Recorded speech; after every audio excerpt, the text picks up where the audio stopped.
The silence was supposed to mean victory.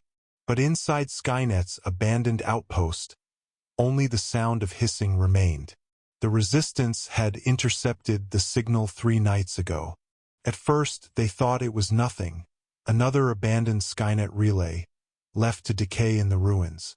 But the signal persisted, pulsing through the night like a heartbeat, carried on a frequency Skynet itself had once used to rally its patrols. Only this wasn't code, nor orders, nor the cold language of machines. It was something else entirely. Hissing. Wet, echoing, alien hissing. Connor himself didn't want anyone investigating, but orders had a way of getting blurred in the field. Recon teams were thin, but curiosity had always been both humanity's strength and downfall.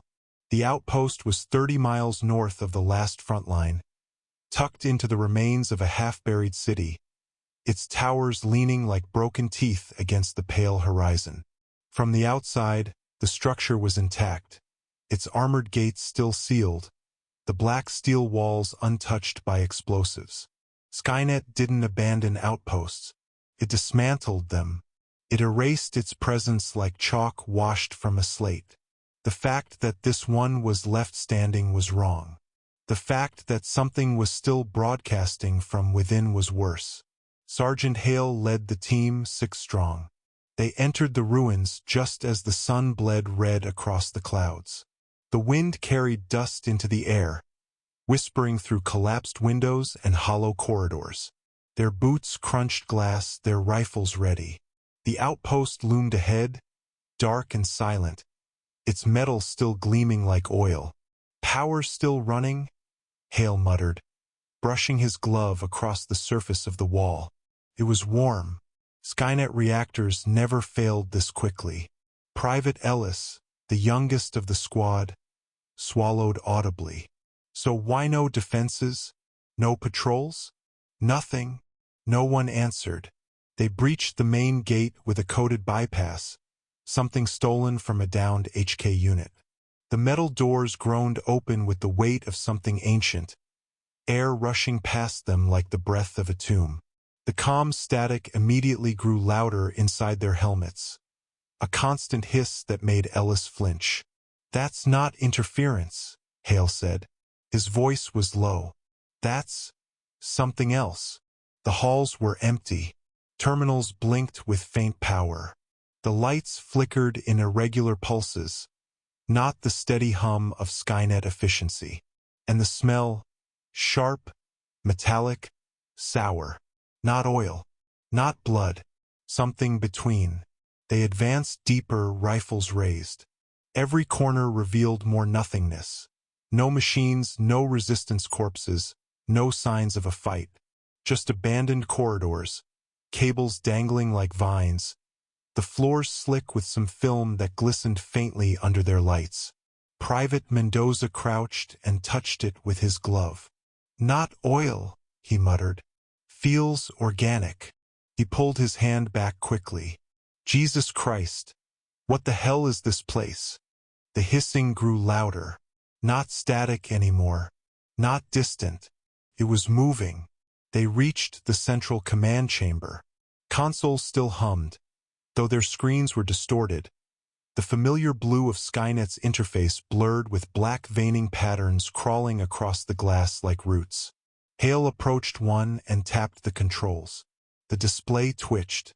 For a second, the familiar Skynet sigil appeared, only to be swallowed by darkness. And then something else flickered across the screen. A shape, a curved, elongated skull, rows of teeth gleaming. Then it vanished. Ellis staggered back. "Did you see that?" Before anyone could answer, the speakers crackled.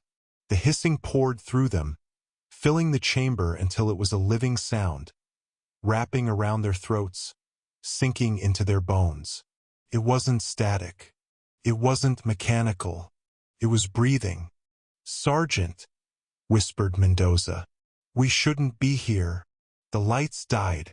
The chamber fell into shadow, their rifles mounted lamps the only beams slicing through the dark. And in that light, Hale saw movement. It crawled along the ceiling, glistening black, tail curling like a whip, claws sinking into the steel. Its head tilted, eyeless, jaws opening with a dripping hiss. "Contact!" Hale roared. His rifle blazed. The bullets sparked against the beast's armor, acid spraying across the walls. The squad erupted into chaos, the chamber exploding with gunfire and shrieks. The creature dropped, tail slamming, flinging Ellis against a console with a crunch of bone. His scream was cut short as a second shape unfolded from the shadows. There were more. The squad fought hard. Mendoza set a charge, the blast tearing one apart, its acid blood eating through the floor. But for every one they dropped, two more slithered out of the vents, rising from the shadows as though the walls themselves gave birth to them. The outpost was alive with hissing. Hale realized the truth then, in the brief flashes of gunfire. The outpost wasn't abandoned. It was claimed. The machines weren't here because they were gone. They were here because they were nests. The black resin coating the walls wasn't corrosion. It was Hive. Skynet hadn't been overrun. It had been infected. "Fall back!" Hale shouted, dragging Mendoza by the collar. They barreled through the halls, the squad shrinking with every corner. One by one, screams vanished into the dark. Acid sprayed.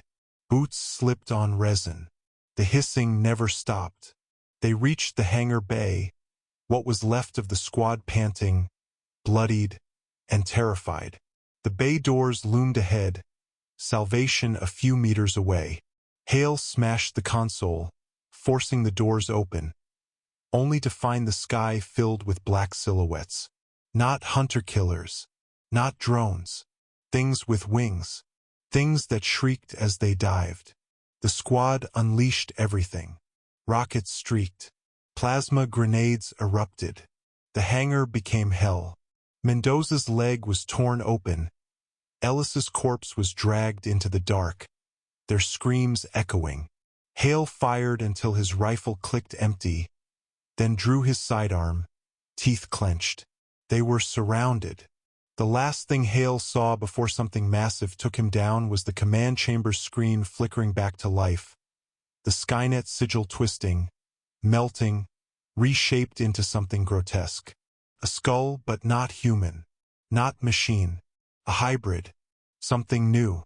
The outpost's comms blared louder, sending its signal across the wastes.